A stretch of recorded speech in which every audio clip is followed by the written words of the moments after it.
Another episode of the 12-Man Fan Jam Show, a show made by 12s from around the world, for 12s from around the world. I'm Mosette, and here's your host, and my dad, the self-appointed Reverend Moses of the St. Paul Allen Church of Seahawk Positivity. Yes, thank you, and welcome everyone to a special Cards edition of your 12-Man Fan Jam Show, episode 1111, as your Seattle Seahawks get ready to take on the Arizona Cardinals in Seattle. So do us all a favor, grab a desired scent or beverage of your choice, put your tray table up, put your seat in the full upright position.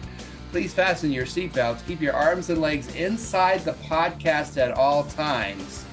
And what can I tell you? Winning this week is just not in the cards. The cards. You see what I did there? The cards. Okay, anyway, there's a little skeleton crew here this week. We've had a couple of emergency issues, but we will press on. Of course, we will press on with the posse. And the first posse there is Will Harrison. Hi, Will. How are you? Hi, Moses. How are you? I'm here. That's something, I guess, huh? I guess so. Hang on. Sorry, Jamal Adams is yelling at me about something. What? Jeez, he just won't shut up. Is his head spinning? Is that the problem? I guess. He's very emotional. Yes. He could use the decaffeinated brands. I'm just saying, But I'm sorry Jamal's yelling at you. Got to pass on the quintuple espresso, I guess. With Jamal in capital letters. President Jamal, Jamal, President. And over there's Little Mo. Hi, Little Mo. How's it going? Good. How are you on the other side of the room? I'm good. Good. Living best life. He lives best life. He's still watching baseball. So baseball still, he's got one eye on baseball, one eye on the podcast, which many of you, I'm sure, do the same thing. So, but anyway. Well, Dusty Baker got ejected just sitting there. So, yeah. So there you go. Jamal needs to take notes, apparently. Serves him right. Serves him right. Many Mariner fans would say that. They'd be happy to hear that. Oh, yeah. I forgot about that. So it's kind of a emergency crew this evening. Matty had an emergency with his country and his county. He's underwater. Well, he's there having some flooding issues, so we hope everything turns out okay there. Dustin is away on assignment, so that just leaves the three of us, but we will carry on, and let me show you how we will carry on episode 1111. 12-Man Fan Jam Show format. This show is 4 quarters and has a halftime just like a real NFL game. In the first quarter, will catch us up on the latest news that we may or may have missed, may or may not have seen over the week. Also, we'll have a caption that picture again at the end of the first quarter. Second quarter, we will have to review that game between the Bengals and the Seahawks because, well, we have to. And then we'll do our posse prediction challenge, let everybody know where they're at there. On halftime, it is the biggest, greatest Seahawk-themed trivia game on the internet. 12-Man Fan Jam Show halftime trivia. Of the world. Oh! Dustin's not here, but Will picked it up. Will and Little Mo. We didn't discuss. We discussed mono, e-mono, one-on-one matchup for the championship of halftime trivia. May the best hairdo win. May the best hairdo win between the two of you. Second half is all about the Cardinals. We'll talk about, we'll have a server Seahawk positivity. We'll have an injury report. We'll have some other fun we'll talk about, and we'll put all that together. Fourth quarter, we'll have our predictions, prognostications, and game balls for that game between your Seattle Seahawks and those Arizona Cardinals. But before we do that, we like to remind you, a little shameless plug time here on the show. We like to remind you that, yes, you are watching the 12-Man Fan Jam Show, and the other ways you can get us on the interwebs, so to speak. Facebook, we have a great game day text. We text during game days on the game day thread on there. At 12-Man Fan Jam Show, it used to be Twitter, but now it's X. We are, of course, on the Seahawk Positivity YouTube channel, even as we speak. And, of course, you can email us at 12manfanjamshow@gmail.com. And, yes, we are on TikTok. A couple videos have been put up on TikTok about the show. We were reminded that we are a Seahawk Positivity production.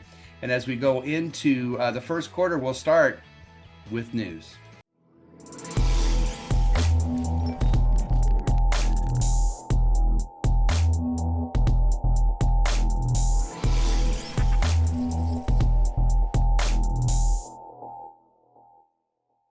Yes, news from around the NFL with our news sound, Will. Will, what you got for us? Well, Moses, the Kansas City Chiefs have a potentially interesting situation developing. Their punter, Tommy Townsend, hasn't been on the injury report of late, but is still dealing with a knee injury. So it's possible that they may get into a game and he may hurt himself, or he just may not be able to go or whatnot. But they do have a backup punter, Patrick Mahomes. Of course. No kidding. Yeah, Chief special teams coach Dave Tube said, quote, "Mahomes is our backup punter," he told ESPN. "He could do it. He shows me all the time he's out there at practice. Boom, that guy. It's unbelievable." So we may see a game one of these weeks where the Chiefs have to punt and Patrick Mahomes does it. Why am I not surprised at this, Little Mo? I mean, the guy does everything. Yeah, it's like Tom Brady. Don't forget Tom Brady punted a couple times. Oh, he did. That's right. He did punt. I think Hasselbeck punt a couple times under Holmgren. He might. I mean, I'm remembering Cordell Stewart. Oh yeah, back in the day. Oh yeah. Well, okay, I'm going to take you all back to the 80s, which none of you were around for, but Danny White, from the Cowboys. Danny White was a Pro Bowl quarterback and almost a Pro Bowl punter at the same time. He punted pretty well, and he was a pretty good quarterback for the Dallas Cowboys. So that guy was a full-time kicker. And then, of course, Seahawks fullback Dan Dornick, also in the 80s. We had at least one play that I remember where Jim Zorn on third down just turned and walked away from under center, and Dan Dornick quick kicked. Hey, remember Flutie drop kicked that extra point at the end of the season at one time for the Patriots. Yeah, which was pretty cool. But this is true. Yeah. Our playoff game in Dallas, when Sebastian Janikowski got hurt and Michael Dixon had to kick. Remember that? He could have drop kicked the field goal if it came to it, but he drop kicked the kickoff, didn't he? A couple times, wasn't it a drop kick kickoff? I think. Yeah, very interesting. That's the history of kicking by 12-Man Fan Jam Show. But yeah, Patrick Mahomes, Chad Johnson too. They had kickers Chad Johnson. Chad Johnson, right? Kicked a beautiful extra point right up the middle, didn't he, Lomo? Yeah, it was a nice one.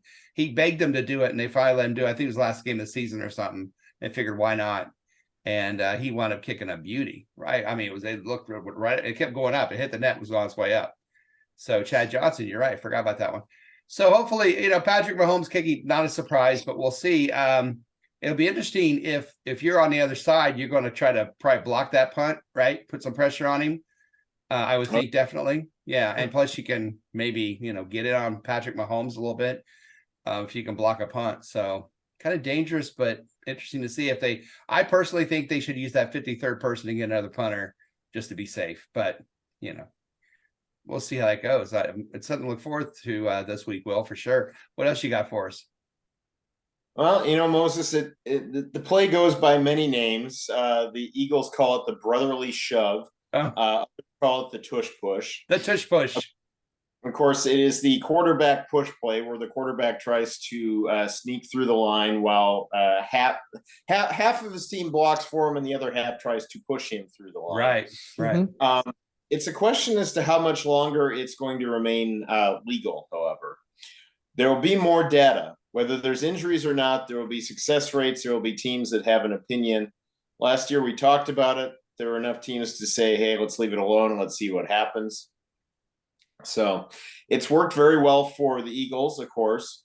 It did not work well for the Giants when we played them. No. They tried to push Daniel Jones on a 4th and 1 attempt. And not only did they fail to convert, they injured center John Michael Schmitz and tight end Daniel Bellinger on that same play. Wow. So it's just honestly, I think it's a question of how long before somebody gets seriously hurt, some quarterback gets seriously hurt, and then my guess is it will be banned after that point. But Well, I think the Eagles have been really, honestly, Lomo, we've talked about this, you and I have, the only team to really do it successfully every time. Yeah, it's the combination of Jason Kelsey and the strength of Jalen Hurts, because he's very strong. But I watched the podcast, and Jason Kelsey's like, people are gonna start faking injuries just so they can get it out of the game. So it can be data and say, look at all these injuries that happen.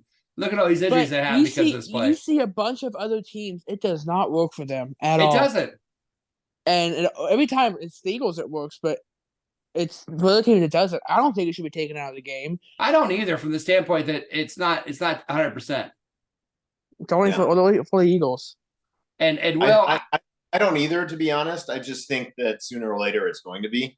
Yeah, I agree. I think Will, you can help me with this. I was trying to tell Lil Mo the stat in 2005 on 3rd and 1 or 4th and 1. We only failed one time, I believe, that whole year. And because we had, 2 Hall of Famers at the left side. I mean, Hasselbeck could walk up and point over Hutchinson's back and say, we're going over here. We're going to go hit this line on 3. Are you guys ready? And we'd still get it, right? I mean, that year, Will, 3rd and 1, 4th and 1 were gimmies for the Seahawks. But I with Little Mo, was it the personnel? Because look at our personnel. We had 2 Hall of Fame linemen and a receiver or running back that was MVP. So, I mean, and they have a super strong quarterback and Hall of Fame center. So, So, I mean, is it personnel or is it the scheme? Because they didn't say, well, the Seahawks can't run to the left anymore. Yeah. Well, if they could have, they probably would have. But, although, I'm sure. I'm sure Bill Levy would have tried to find a way of doing Super Bowl XL, but I digress. So we'll see how that goes, but I'm with you guys. I don't think they should get rid of it either. I think it's the players and not the call. And it's one of those things where here's what I told Little Mo too. Well, it's real easy to fix. Don't give them 3rd and 1. Yeah. Make it 3rd and 5. Make it 4th and 5. So it's not an issue. So it's like when a team scores. It's like when a team scores when they're up by so much. Wow, how disrespectful! Stop them. Yeah, stop them.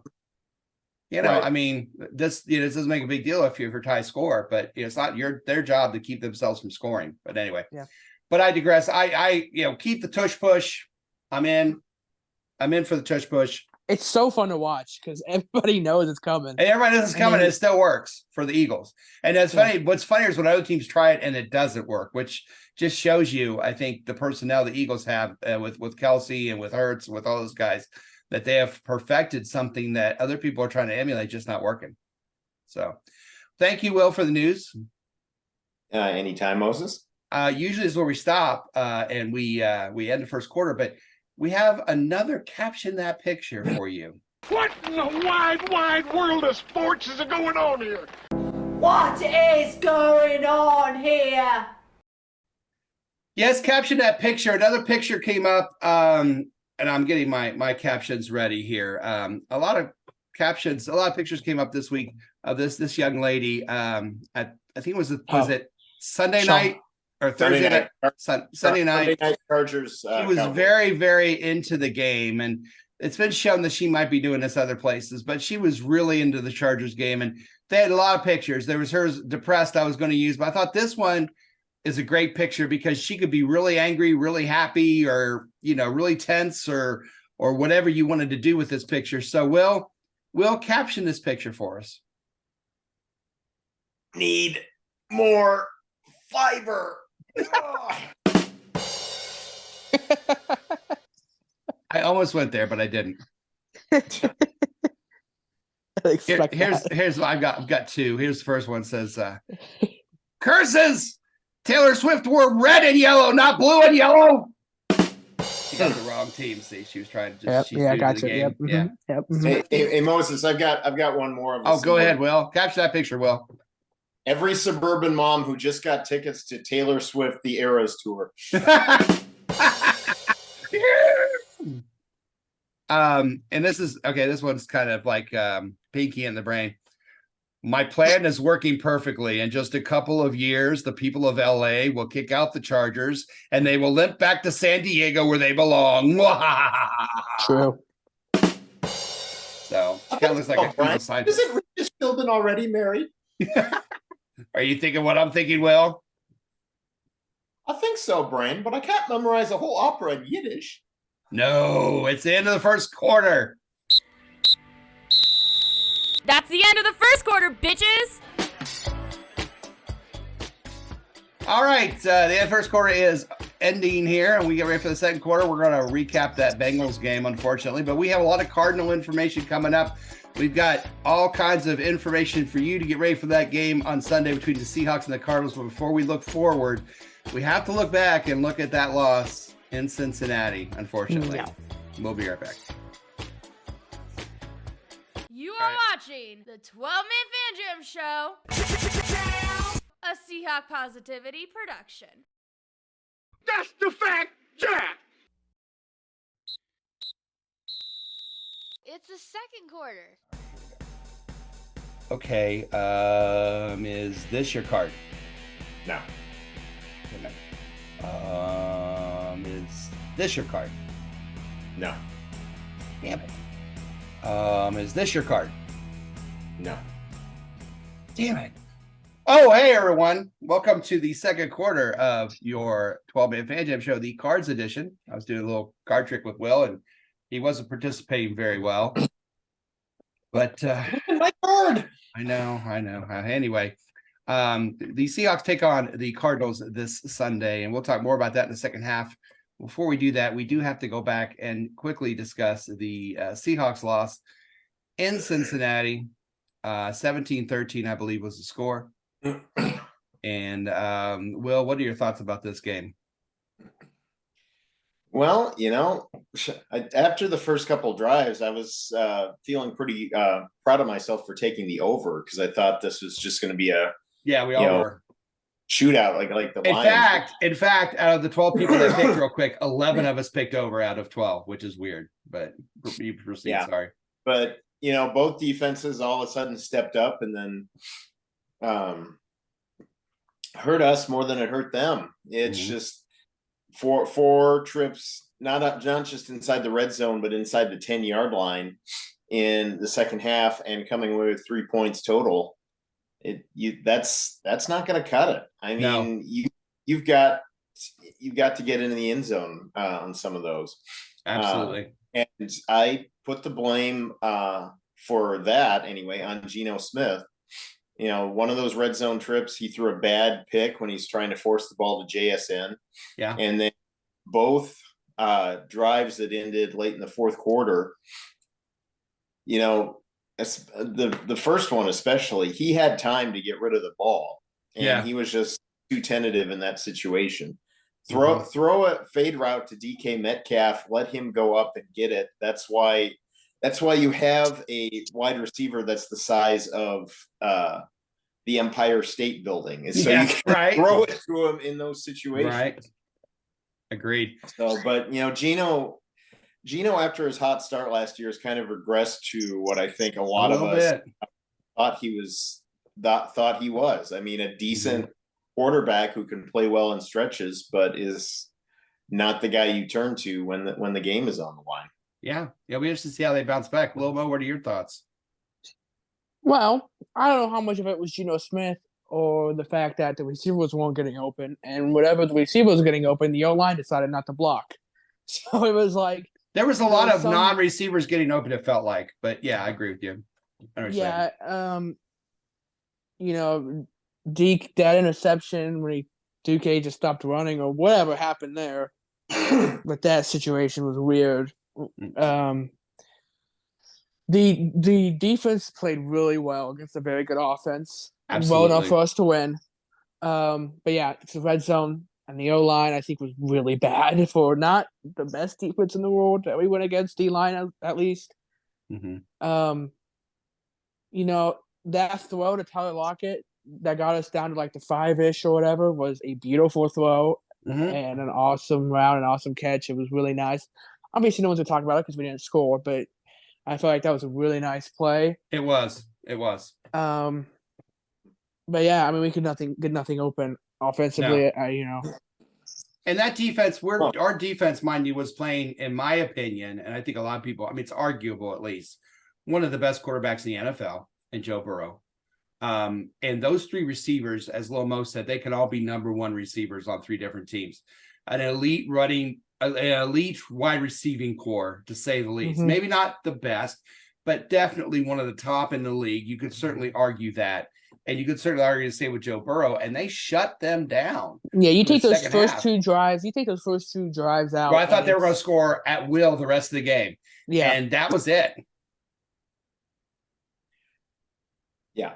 A couple other things I had that I think reflect more on coaching is that Little Mo mentioned that our receivers had trouble getting open. Well, we were going up against a very good pass defense and a 25th against the run. They were 27th, I think, but they were near the bottom. They were not a good run defense. No. Why aren't we running the ball more? We've got Kenneth Walker, we've got Zach Charbonnet, we got DJ freaking Dallas, for crying out loud. But we get down there, and on both of those drives, actually, at the end of the game, we had enough time to where we could have run the ball when we got inside the red zone, but we're trying to throw it on every down. Well, does it feel to you like we kind of get in love with our new toys? Because, like you said, we've got this great running game, and the running game has yet to show me that they're ineffective. They just aren't being used. And all of a sudden, like we've got JSN and we've got DK and we've got Lockett out there. My God, you just throw every down is what somebody would say. Do you think that they're just falling in love with those guys, or what do you think the situation is? I think Shane Waldron has a weakness for rabbit trails. He gets off onto this whole thing where it's like, okay, now we've got to start getting the ball to JSN. We've got to start doing this. We've got to start doing that. No, do what is working. And when it comes to getting the ball to DK, I mean, we all saw what happened with DK. He had that completely ridiculous penalty, which I'll come back to in a second. Yeah, but he was wide open the play before that, and Gino missed him. Yeah. He said, "I'm angry, so I'm going to push this guy on the ground." We'll come back to that.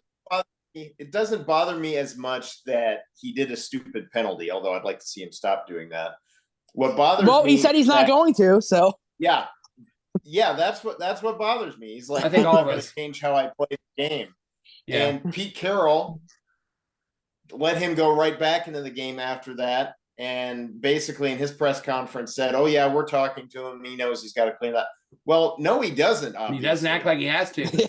We'll come back to that. Go ahead. Well, I was going to say, me and you talked about when he got hurt with his hip injury or whatever. Me and you were kind of like, oh, okay. Yeah, we weren't like, oh no, DK's gone. We thought we were kind of like, oh, okay. Little Mo, before we go to the DK thing, which I'll bring up next, I do want you to answer the question too. Do you think this offense has a tendency to fall in love with the new toys as opposed to just staying with the running game, or what do you think's going on there? Yeah, I mean, the problem is like, for example, on 1st and 10, we'll start with a pass, and if it's incomplete, by then on 2nd and 10, running on 2nd and 10 isn't the greatest thing to do because it would make it 3rd and long probably. So at that point, it's like that you have to pass 3 times. Yeah, right. Good point. So that's a good point. That's a good point. So let's go ahead now. The elephant's in the room. DK with a terrible penalty set out for a play, and then at the end said, I don't care about this. Will, and I think what made us angry was the fact that it did affect the game. It was a 3rd down call. It was I don't know what we did on that play, but it cost us yardage at the very least.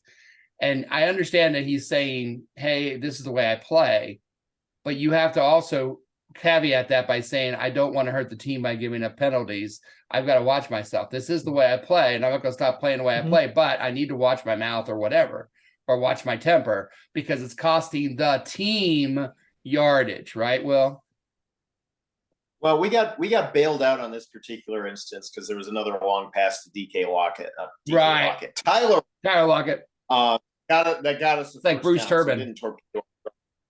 But the thing is, other defenses or team defenses are looking at this and they're saying, we've got an advantage here. We've got something that we can exploit.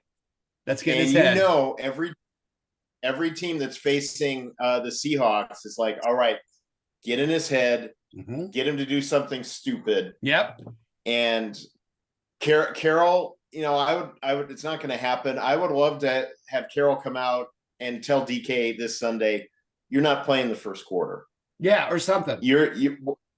We're going to start sitting you until you stop doing this, because sooner or later, this is going to cost us a game. Yeah. And what happens if it costs us a chance to get to the playoffs or costs us a playoff game? Yeah. No, you got to stop now, or it's going to come back and bite you. This whole idea of me and team, he's got to find that balance. Well, look, another thing is when he's angry, I don't see him really playing well. It's not like he plays well when he's angry. Yeah. And, every team's going to be like, we're going to find a Jalen Ramsey type corner, whoever that is on your team, the loud mouth in the secondary, and we're going to put him on him. Even if he doesn't cover him well, just put him on him and let him talk, because eventually you're going to get something. And when he's angry, he does not go off when he's angry. He doesn't do anything but complain or whatever when he's angry. I don't ever see him do anything while he's mad. I agree with you. Yeah, he's like the Hulk. We don't like him when he's angry because he's hurting our damn team. Yeah. So Seahawks fall to 3-2. We hope they do better this week. But before we put this to close, let's see how we did in the Posse Prediction Challenge.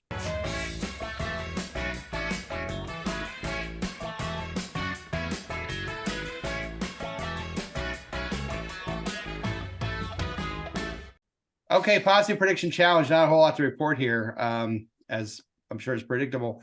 The score, I gave it to Stats Mark 23-21. That's close enough. Everyone else was in the 20s and 30s, which is weird. Prognostications, we did get 3 sacks. So Statsman Mark and Mike both got theirs. Dang. There was no game ball. No, we didn't win. No game ball. And the over-under was under. As I mentioned earlier, 11 out of 12 of us had the over, and Statsman Mark had the unders. A banner week for Statsman Mark as we looked at this. Man. Check this out. Statsman Mark got 3 points this week. I know. Look at that. Say what? Mike got 1. That's it. That's the scoring for this week. So it didn't change a whole lot. Statsman Mark leapfrogged into first place. Mike went up to 3rd. Everyone else kind of stayed the same. But, gentlemen, we did narrow the gap. As Team 12 is at 37 and Team Posse is at 34. All because of me and Dustin. Yeah, good job, because you and Dustin. And Will. No. Stats fan Mark doing his best to save us. Bless his heart. Mark, there for us, man. I appreciate it. Thanks, man. He'll show you how to thank him here in Breaks Picks, I have a feeling. But before we do that, we've got halftime. Holy shit, it's halftime! Yes, coming up, we have so much more a show. We have the Cardinals game we're going to talk about. All the information you need to know about that Sunday game between your Seahawks and the Cardinals coming up. But before we do that, it is time for the best Seahawks-themed trivia game on the internet. 12-man Fan Jam Show halftime trivia of the world. And that's coming up right after this. You are watching the 12-man Fan Jam Show, a Seahawk Positivity production. If there's a better use for the internet, I haven't found it. Yes, thank you. Welcome to America's favorite Seahawk-themed trivia game. I refer to 12-man Fan Jam Show halftime trivia of the planet, world, Earth, the world. Damn it! Of the world. Jupiter. The trivia game that tests the knowledge of our posse our posse and those watching the show. If you're watching the show, the questions will go up on your screen, just as it will for the posse here. We have 3 rounds of questions, since there's just the 2 of you, Little Mo and Will. You have 3 questions. 1 question during those 3, you can take 1 wrong answer away.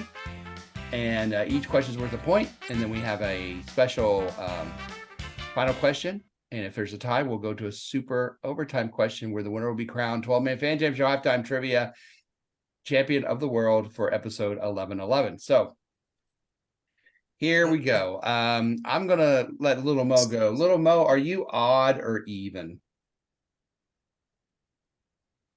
What kind of question is that? I'm odd, I guess. Just standard question. each of you have a weird question, and each of you have a 2 football questions and a weird question. So Little Mo is odd. So Moses, you said I could take away one wrong answer. So if I get an answer wrong, I can. You just can take it away. Yeah, what's not going to never happen? We'll just do a do-over. We'll change the clock. Okay. We'll throw a flag. Do-over. Flag. Yeah. Challenge flag. All right, Mr. Oddball, your first question is an odd one, and I'm really sad that Matt's not here because it's about one of his favorite people, Linda Carter, who is from she's from Arizona. Linda Carter played Wonder Woman in the 1970s.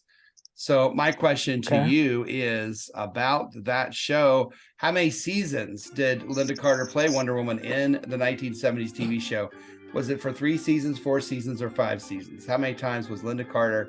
And she had my heart at that time. I had a crush. Oh, she had my heart. And a lot of kids. Yeah. I hate superhero movies. She wrote my heart on her sleeve, and I'll let you slow that down. Whatever. And figure it out. 4. I had a heart on my sleeve for her. 4 seasons? 4. 4 seasons. Yeah. No, it's 3. Sorry, it's 3.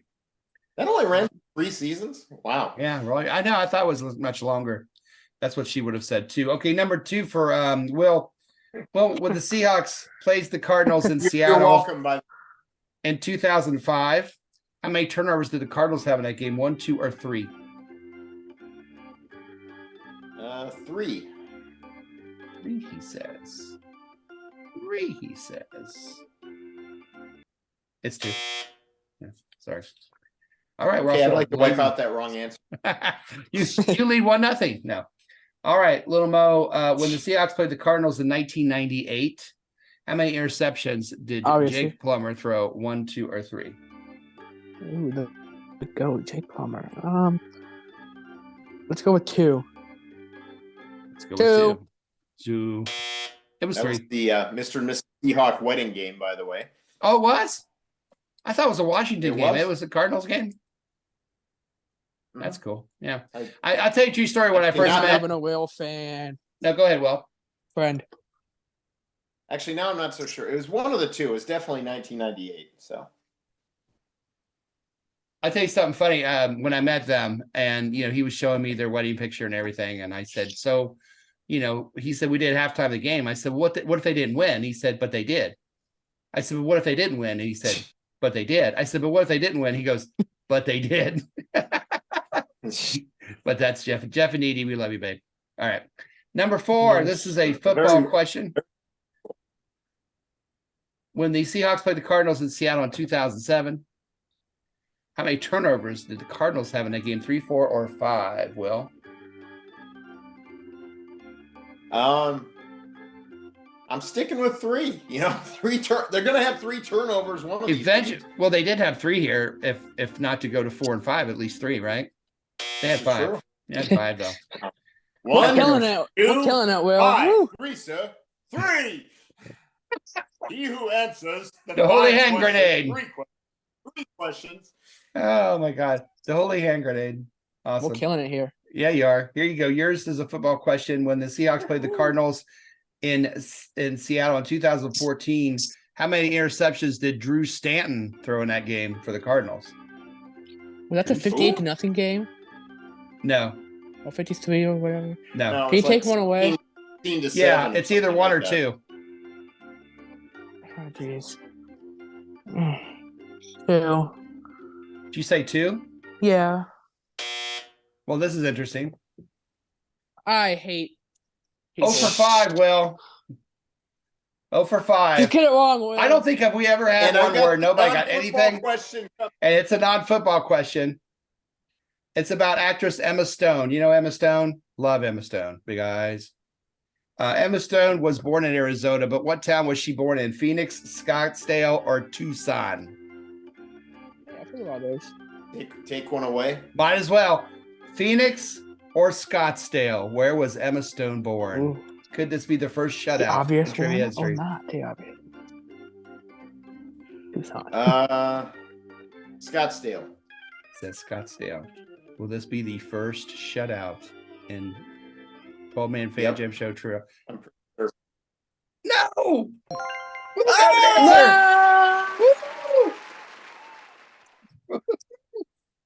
All right. Well, you know what that means. It means Moses, Lil Mo, and Will. Little Mo has zilch, and Will has one. But don't worry, Lil Mo. You know why? Because time for the final question. Question. All right, final question is the number. And it will go. Little Mo will go first, and Will go second. And it's a number whoever's closest without going over gets the 2 points. And if you're both over, whoever's closest gets the champion. 2 points will be crowned 12-man Fan Jam Show halftime trivia champion. All right, here we go. It has to do with that 58. Has to do that 58-0 game. By the way, Oh, geez. Lil Mo. I was like 3. It was that young. 2012. I was there for that one. 58-0. How many penalty yards did the Seahawks have in that game? Penalty yards, Little Mo, for the Seahawks. You know, is this last time we faced the Cardinals? Was this the infamous guess by Mark for the 6-6 tie game? We said like 400 yards or something. Well, that was the 6-6 tie game. Yeah, it was where he went 400 yards and we all went. I figure there's a lot of movement between the 20s. What's his excuse?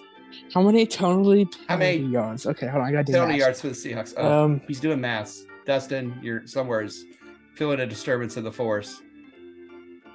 Somewhere Dustin is weeping. Somewhere somebody's doing math. He's saying. How many total yards? 65. 65 penalty yards for the Seahawks in that game. Well, you got some choices here. Yeah, I either go higher or lower. Yeah. You could Go say 400. higher. You could say 400, like, stats man mark. Now I'm making mind tricks right here, baby. Go higher. One.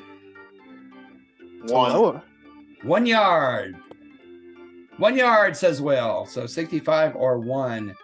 In 2012, the Seahawks beat the Cardinals 58-0. Penalty yards for the Seahawks, 97. Winner! Little Mo has won. There you go, Little Mo. I won. How about that? Congratulations. I'm gonna go streak down the neighborhood, butt naked. Well, let's not do that right now, please. Because we have Sorry, laws. I thought we were in Philadelphia for a second. Sorry. We have laws. You Let's don't not do- live in Cleveland. You live in Cincinnati. Or Indianapolis, too. Fantastic. Yes, but that being said, Little Mo, you finally got off the schneid, and you are our 12-man Fan Jam Show champion. Congratulations. Of the world. Yeah, I'm used to it. Yep. By the way, Screw the you, overtime Dustin. question would have been how many penalty yards the Cardinals had. And ironically, they had 79, 97, 79. Kind of weird. Anyway, it doesn't matter. Lil Mo, you are the champion. Congratulations. Will, you put up a good fight there at the end, but Lil Mo just answered one more question than you did. It happens. So this has been another. We both answered the same number. That's true. This has been another head-scratching, stomach-turning, Achilles-tearing, knee-twisting. No fungusing. Edition of your 12-man. Oh God! Of your 12-man Fan Jam Show halftime trivia. Blow jobbing. Okay. Of the world. Let's stop there. Let's end. I'm not saying that. Demonetized. We'll be right back with the second half. We'll talk about the Cardinals game coming up right after this. You are watching the 12-Man Fan Jam Show, a Seahawk Positivity production. Holy shit, it's the third quarter! Yes, welcome to the second half of episode 1111 of your 12-man Fan Jam Show, the Cards edition, as your Seattle Seahawks get ready to take on those Cards from Arizona. Not these cards, but those cards.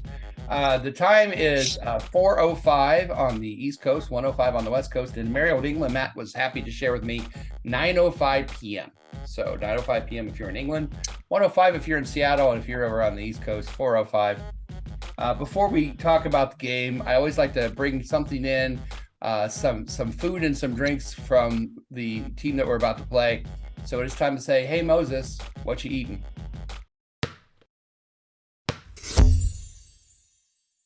What's up? What you eating there? Hey, Moses, what you eating? Well, thanks, Will.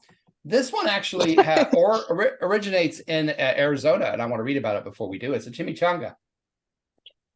The chimichanga. The And origin it's different than a burrito. Yeah, very. The origin of the chimichanga is uncertain.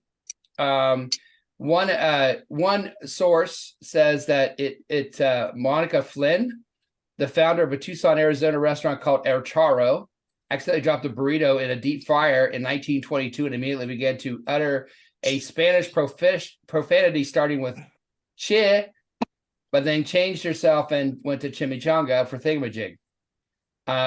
Also, Woody Johnson, founder of the Mexican restaurant chain Macayo's Mexican Kitchen, claimed he invented the chimichanga in Arizona in 1946 when he put burritos in a deep fryer as an experiment.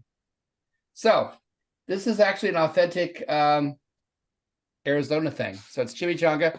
Mine's cold because I cooked a lot of but Lomo's already eaten his. How is it, Lomo? It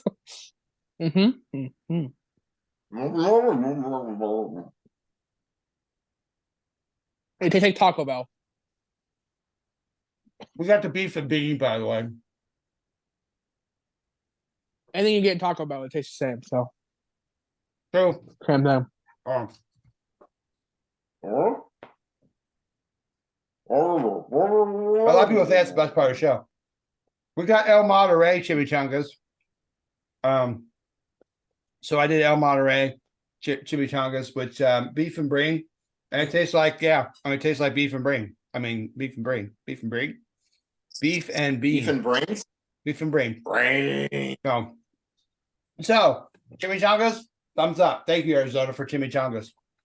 Now let's talk about the game. Right. That what? I said they had to get something right. They get something right. They got chimichangas right. All right. So while I pick my teeth, we will move on and we'll go to the injury report. Usually we go with Dr. Dustin, but Dr. Dustin's not here. So it's time for Dr. Little Mo in the injury report. Dr. Little Mo. I'll stall a little bit while you chew your chimichanga. Tell us the news. I'm not used to having a segment here. Okay.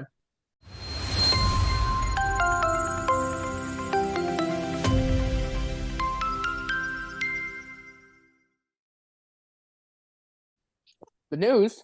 What's happening? Tell us. I'm sorry, don't tell us news. Tell us the injury report. Yeah, I say Dr. Dustin, tell us news. Dr. Little Mo, tell us the news. That's I'm my here. line. Everybody shut up. It's a segment. You never listen. See? You never listen. I don't I listen. have no I'm son. I'm typically eating. I'll continue to eat in front of you while you do the injury report. You're welcome. Okay, the Arizona Cardinals. I'm turn this podcast around and drive straight home. The Cardinals have a big injury list. At least a lot of people. Yeah. We got quarterback Antonio Hamilton with a groin, and he's out. Pull it right off. There you go. Thank Pull you. the groin. Somebody. Pull it right off. Hamilton, he must have taken his shot. I don't want to be here anymore. All right, go ahead. Zach Pascal, wide receiver, neck is questionable. Jalen Thompson, safety, is out with a hamstring. We got Elijah Wilkerson. Yep. Lineman is out with a neck injury. Buda Baker is unfortunately back with a hamstring. Well, he's questionable, but they said he's most likely going to play. We had a setback. Kentrell Clark, DB, hamstring is questionable. Kyler Murray, quarterback, knee is out. They activated him, but he's not going to play this week.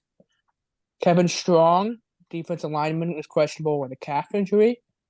Garrett Williams, cornerback, knee questionable. Kelvin Beachum, O-lineman, hand questionable. Jonathan Ledbetter, defensive lineman, questionable with a finger injury.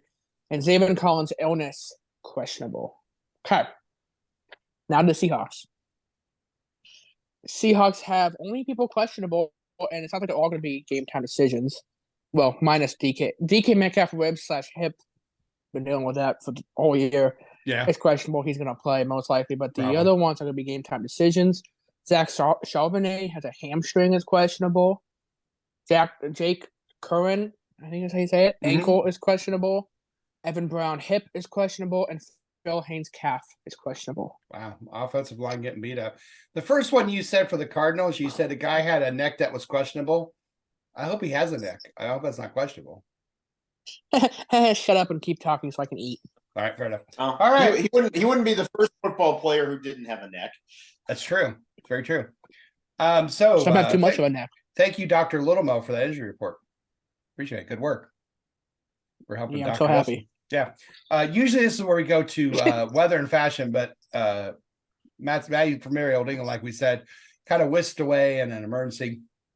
So we'll skip that, and I will go right into Statsman Mark and Bricks Picks.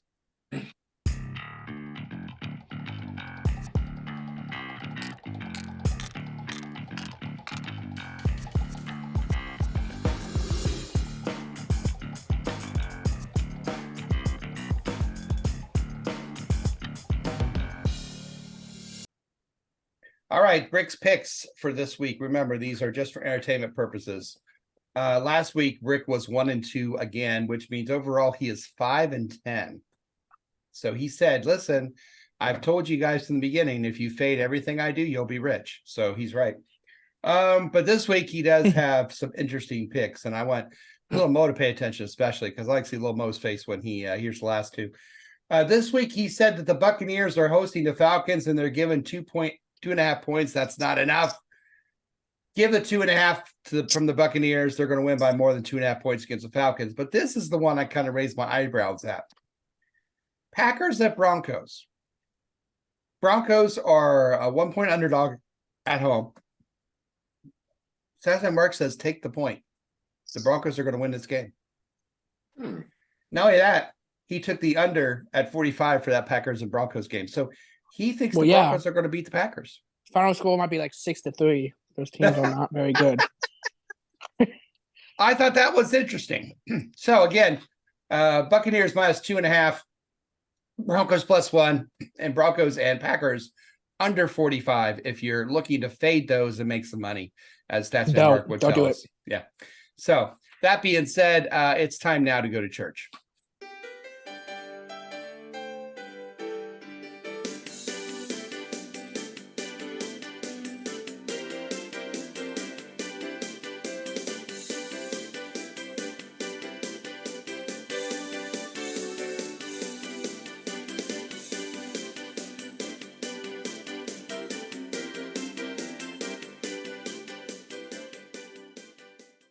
Yes, this is your self-appointed Reverend Moses, St. Paul Island Church Seahawk Positivity. How are you, gentlemen, this evening? Doing well. How are you? Doing well. Nice to see Will with his pussy as always, as usual. And it's just too bad that the other boys are not here. There must be a sale on Star Wars or something. I don't know. Anyway, you can't win every game, gentlemen. I just, especially when your red zone offense gives you blue balls. I'm just saying. Will knows that, but I digress. Friends, so glad to once again be here as we pick ourselves up and dust ourselves off and continue to move forward towards the promised land. And as we move forward, we are still basking in the warm glow that is Seahawk positivity. We're reading from the book of the 2023 NFL season, chapter 6, verse 7-12. As we return home to heal our wounds, we are met by red birds. They come from the desert, and these 5-inch finches do want to disturb our travels to the promised land, but we are strong in the name of Seahawk positivity. And their birds are sent back to the desert defeated, and there is much rejoicing in the land. The Seahawk positivity. Yes, this is the word, my brother, and the power is not gone. It's just started. Oh, you can feel the power. Can you feel it? Do you believe in the power? If you do, let's hear it. Amen, nice and loud. Amen. Awesome. And if you believe... If you believe in the power to give our defense the ability to make Josh Jobs grow hair and then make it turn gray in fear, let's hear it. Amen, nice and loud. I'm bald. I don't know if you've seen that. If you He believe in the had power, a disease. That's messed up. oh, does he? If you believe in the power to give our offensive ability to score more than Stevie Nicks as a white witch convention, let's hear it. Amen, nice and loud. That's what they call her. Yeah. That's what someone will say when they have her. Yes, that's the power, my brethren. Now, we are loud and proud. Come on, people. The little red birds. You can wipe them out with a fly swatter. Seriously. I mean, a good can of Raid and bye-bye birdie. You know what I'm saying? This has been your self-appointed Reverend Moses of the St. Paul Island Church Seahawk Positivity. Go forth, my brethren. Go forth and spread the power of Seahawk positivity. Praise Large and praise Cortez, praise Walter Jones, praise Kenny Easley, and as always, go Hawks. We'll be right back with our predictions, our prognostications, and our game balls for this game between your Seattle Seahawks and Arizona Cardinals right after this. You are watching the 12-Man Fan Jam Show, a Seahawk Positivity production.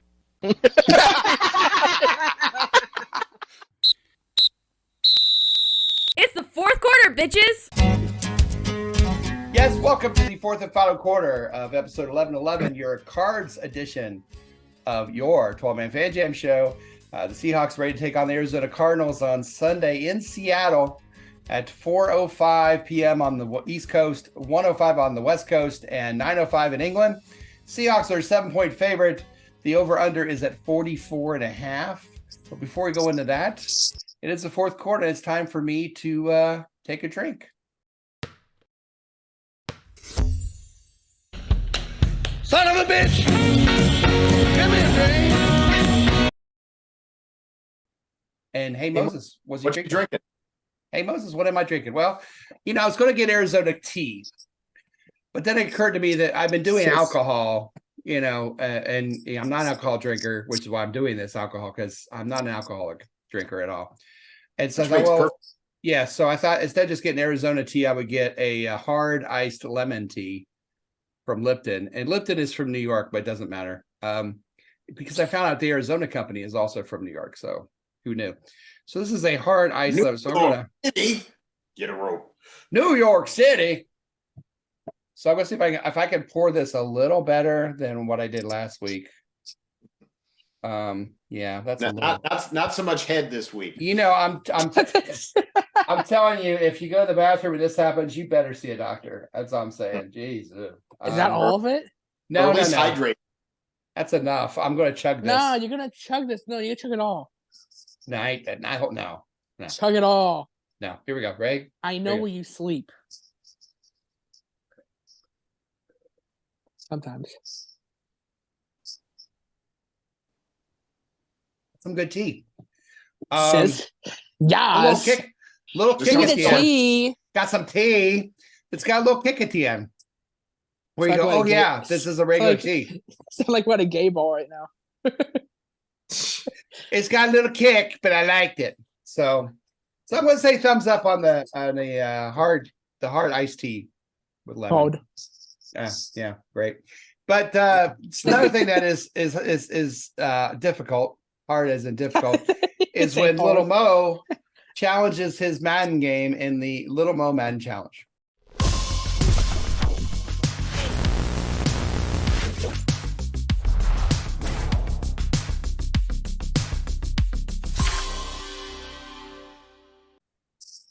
Speaking of which, they've only got one wrong for win or lose, and it was a tie against the Giants. Yes, that's true. So that's true, because he had the Bengals winning last week. So what do you have this week for us? All right. The Seahawks on the first drive, it ends in a 41-yard field goal by Josh Myers. Nope, Jason Myers. I don't want to say Josh. 3-0 Seahawks. Mike Myers. The Cardinals make a 43-yard field goal, makes it 3-3. Real barn burner going on. Woo.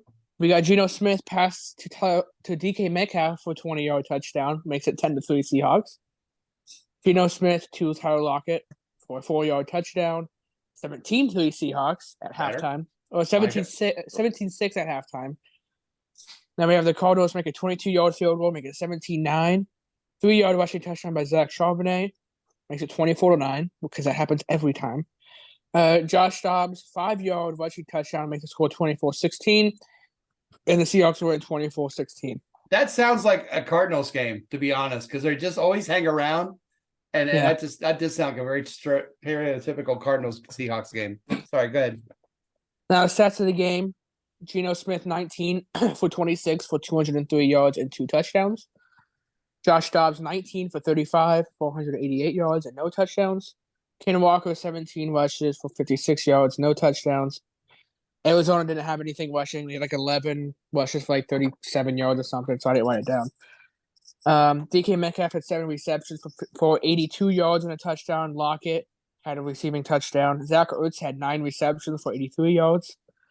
Jordan Brooks and Bobby Wagner both led the team in tackles with 8. Uchenna Nwosu with a sack. And then Kaiser Wright led the team in tackles. The Cardinals and Zaven Collins got a sack. Excellent. So a win. So I will toast with the iced tea again. Salute. Chug the rest of it. It's half gone. And I'm half That's gone. not all. but- That's not all of it. Congratulations, Lobo. Well done. Hopefully the streak will Congratulations. I continue didn't do and a anything. win. Yeah, but let's hope for a win. Nice simulation there, Little Mo. Great Congratulations. simulation. Way to simulate, Little Mo. And now we're going to simulate the scores, what we think are predictions, scores, game balls, and prognostications for this game. We'll start with Team 12, as always. Jose, 27-16 Hawks. Prognostication, Seahawks get 2 turnovers, game ball to Woolen. Mike, Hawks 23. The AZZ holes, I'll let you figure that out, 20. Game ball to K9. Prediction, 16 or more penalties by both teams combined. I think I'm going to go with that because that's what 8 apiece. Yeah, that's a lot.